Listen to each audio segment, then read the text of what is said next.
This is going to be a long video, but I want to speak to my brothers and sisters from Luo Nyanza. I'm a Luo myself. I keep on reminding you that, and I'm proud of it. I'm a Luo and a proud Luo. Proud in the sense whereby I see at Yakuringa, like I'm happy that I was born a Luo. If I was ever born into any other culture, I would still insist I would be happy to be born a Luo, because I love our culture. But we as a Luo, we must ask ourselves our very fundamental questions. For the longest time, we Luos have always wanted to capture power, which is a good thing. But we have never captured power. And we have never been given, even when we have won, we have been robbed. And now that Raila is gone, we need to think deep as a community. How can we have influence? You know, as a community for the longest time, we have never invested in our own people. We have never invested in ourselves. For the longest time, the Luo community has tried everything to prove to people outside rather than to prove to people inside. Look at our counties. Look at our Luo Nyanza. The economy of Luo Nyanza has stagnated for the very long time. It is only in Luo Nyanza, and I stand to be corrected. I have walked this country, not far so much. But in Luo Nyanza, you still find mud houses. It is in Luo Nyanza that you find people who still lived in mud houses. Hazina mabati ni nyasi. Yet Luos have the most educated people in this country. Luos have the people with the smartest brains in this country. But our community has never benefited from those smart brains. Our community has never grown. And we need to start speaking. Because the truth of the matter is, our leaders have failed us. The elite in our society have failed us. The people we looked upon, the people who could have given us direction, have failed us. Let us look at even our brothers from the mountain. You can see in the mountain, there's a lot of things going on. Businesses that were started with people who never even went to school. Their businesses grew and became big. Some even became banks. Some even became so many big things. The entrepreneurship spirit in Nyanza is not there. The spirit of investing, the spirit of hustling, the spirit of people putting in work for the future generation in Luo Nyanza, it's not there. And that is why our people are always being wanadharauliwa for the longest time. You will always hear a conversation like, wajaluo kazi yao ni kuringa tu, lakini hawana kitu. Yet, Luo Nyanza is one of the blessed counties, one of the blessed regions in Kenya. But we don't invest home. The people who have made it, the people who God have blessed in our region, they don't invest home. They don't set up structures, businesses home. All they do is brag. All they do, they want to just go home and prove a point. You just build a big house just to prove a point. The people around you are so poor, but you don't want to do anything for them besides giving them tokenism, 200, 300. Where is the future of the Luo Nyanza? Because even without having that political, that financial strength as a region, you will never capture power. You will never capture power. And we need to have these conversations. We need to be sincere with ourselves. We have had even Raila as a family, the Odinga's family. Tell me how many businesses they have set up in Nyanza. How many people they have employed in Nyanza. They are one of the biggest political and family that has biggest financial muscle. But what have they done to our region? How many circles do we have? We can say that emanated from Nyanza, and there are circles that are strong that people can speak about. None. How many circles do we have? Do we have even a circle for the fish farmers in Nyanza region? There is none. Yet in Mount Kenya, you will find cooperatives. You will find circles that were formed for the coffee farmers, for the tea farmers. And those boards, those corporations, those circles still exist until now. And they are big and they are doing big things. And they are changing lives of people in that region. Where is the circles for our fish farmers? Where is circles for our fishermen? There's a video that I want you to watch that really triggered me to have this conversation. Hebu watch this video. Unaona hapa kwetu. Nimebaki mtu ngapi kwa hii boma? Mulika hii boma vizuri.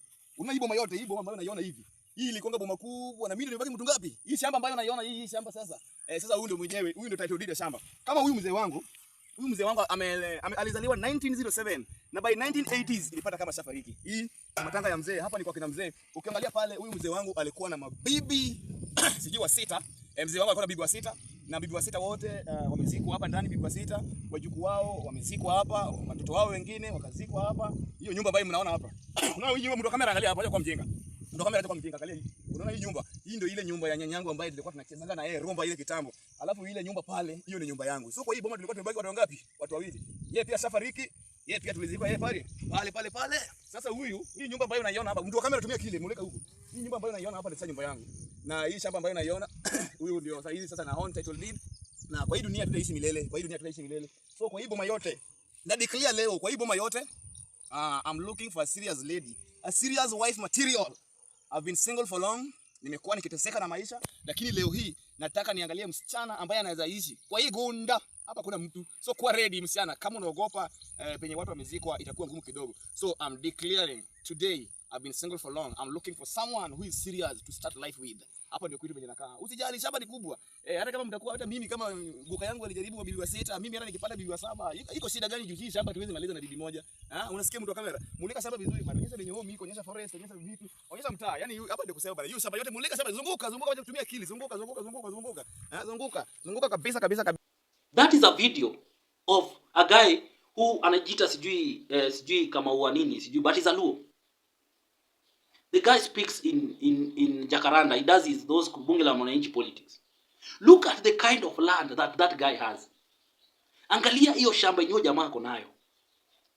That is a very big piece of land. But what is the guy doing with that piece of land? Nothing. You can see from the video the guy is just bragging. Niko na shamba, you can see shamba yangu ni kubwa. The guy lives in Nairobi. Maybe he lives in a 1-bedroom or a 2-bedroom in Nairobi, where he struggles to pay rent, where he struggles to survive.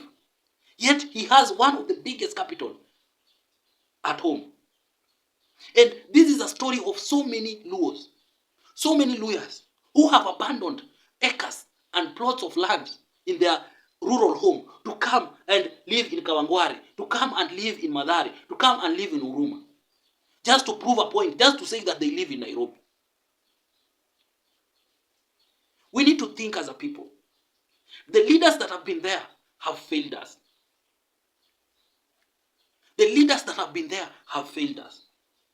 Because if all the leaders in Nyanza who have financial muscle, if they could have decided that we are going to form a circle and put our money in this circle and give loans to our people, give loans to our farmers, give loans to farmers in our region, to give farmers to loans to our fish farm, to our fishermen and all these other things.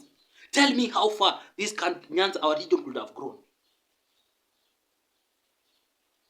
Because Nyanza is very fertile. Nyanza inanyesha. Every year, Nyanza inapata mvua. Good rain. We are close to the lake.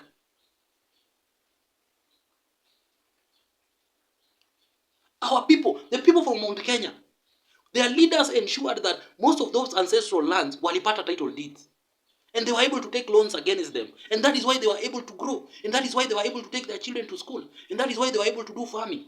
Because they were able to use their loans as a collateral to get their title deeds to get a collateral to get loans. James Orengo was the minister for lands. How many title deeds did he issue to the people of Nyanza? Because the people of Nyanza don't have title deeds for their lands. Their ancestral lands. I want a title deeds. In fact, the people of Nyanza have just been living in terms of ile agreement that hii shamba kutoka hapa hadi hapa ni hii familia hivi. Our leaders should have ensured that we get title deeds for our land. When Raila was alive, those are the things that he could have fought for. Because when you have a title deed for your land, you can use it to take a loan. You can sell part of it and part of it you invest. How many fish factories do we have in Nyanza? You want to tell me that we don't have leaders who can set up fish factories in Nyanza? You want to tell me that we don't have leaders who can set up proper factories in Nyanza? You want to tell me we don't have leaders who can use those community land and lease those community land and do mega farming, large scale farming. Because if there's community land that people are not using, you can lease them from the community. Speak to the people in that community and say, hii shamba mutumi, let me use this nini for a certain period of time, and you give them some compensation. And you lease those land and people do farming and you employ people and you set up things and the economy runs. Why do we go, when you go to Mount Kenya, you can find a lot of farms, they are into cash crops. They are doing coffee there, tea here. But when you go to Nyanza, there is nothing. You find acres and acres of land that is barren, that is just idle. Their owners, the people who own those plots of land, are busy in Nairobi trying to prove a point. What is wrong with our people? What is wrong with our people? Until the day we'll sit down and we look inward, we will never go anywhere. We will always be sick. We will always be followers. Something is happening in Kisii region. You can see people in the Kisii region are using their properties. They are taking their children to abroad. The same to the people in the Rift Valley, the Kalejins. They are selling their properties. They are taking money. Wanachukua watoto wao wanawapeleka majuu. Because they understand that once their children goes there, they will open doors for others. And a lot of money will come back to their region. A lot of investments will come back. But in Nyanza, what are we doing to our people? Our people, our area, our counties are being associated with goonism. With goons. Tell me, in Rift Valley, which area has been associated with goons? Apart from bandits, which area? Eldoret, there are no goons. Bomet, there are no goons. Which area there are no goons? The goons are only associated in Nyanza, Migori, and Homa Bay. It is not something to be proud of. It is not something as a region we need to be proud of. Our leaders have failed us. That's why I keep on saying we need new set of leaders. We need people who think beyond. We don't need people who think about themselves. We have one of the smartest people in this country. People like Akina James Orengo. People like Akina Professor Nyang' Nyong'o. People who have brains. People who are smart. But what have they done for the community? What have they done for the prosperity of the community? We need to sit down as a community and come up with a plan. A roadmap. A plan of even 20 years, 30 years from now. To say, we are not going to be concerned about being presidency or fighting for presidency for the next 30 years. In the next 30 years, we're going to sit down as a community and look deep into our political future. Those 30 years, we invest in ourselves. We invest in our people. We take our people to the best schools. We send as many Kenyans, as many Luos, as many Luyas, as many Nini abroad. Let them go away. Let them go outside the country. Let them go there. Let them study. Let them work. Let them bring investment home. We set up circles that our people can take cheap loans with affordable, with low interest. People invest. They invest in fish. They invest in other things. They invest in other sectors. So that we can build the capacity, the economy of our region can grow. Once our people grow, once we are able to establish even our own banks, our own financial institutions that favor us, then we can have the audacity to come and stand in front of people and speak. We can stand in front of people and say, we as a community, this is the direction that we want. That is what the Somalis are doing. That is why the Kikuyus have always had an upper hand in everything. It is because they control the economy. But we, the Luos, are just followers. We are just seen as consumers. We, the people of the Luya, we are just seen as consumers. Our leaders are failing us. We need to have these conversations. Our leaders are failing us. So this is a discussion that we need to start having. We need to start having. Because Nyanza as a region has a potential of being the biggest economy in Kenya. Because it has everything. Nyanza has minerals. Nyanza has the lake. Access to the lake. Nyanza, the fish industry in Nyanza is big. Farming in Nyanza can work perfectly. Something that Mount Kenya region doesn't have. Something that the Somali community doesn't have. Our soil is the best in terms of agriculture. We can plant anything and grow. We can plant rice in Ahero and all those areas that flood, and we become the biggest producers and exporters of rice. It should come from our region. When it comes to sugarcane, we have the biggest. What is it that we are not doing? We need to start looking inward as a community. As a Luo community, we need to start looking inward. And this is very deep to me. This is something that is very passionate to me. We need to start looking inward. All the Luos that are outside there, all our leaders. And that's why I'm saying, right now we need leaders. We don't need political leaders. We don't need leaders who just tell us politically, oh, tunafaa tuende maandamano, tunafaa tufanye nini. This is the time for us to look inwards and come up with a roadmap, come up with a plan that will revive the community. A 30-year plan. And let's work diligently towards that plan.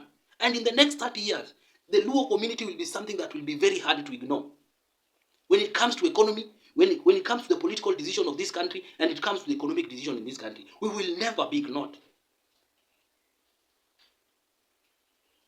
So this is something, it's a food for thought. This is a discussion we will always have, and it will be a continuous discussion. So share what you think in the comment section, and if you agree with me, then we can start engaging on this topic, because it's something that we need to start having this conversation. Now that Raila is not there, we need to start having this conversation moving forward. So thank you so much for everyone who has been following me. And if you feel like you need to support this platform, my number is always here. You can share with me anything that you feel like. And if you feel like you want to support Kurusha Kakitu, my number is open. Let's engage, let's interact, and feel free to subscribe. The biggest support you can also give this platform is by subscribing. See you next time. The African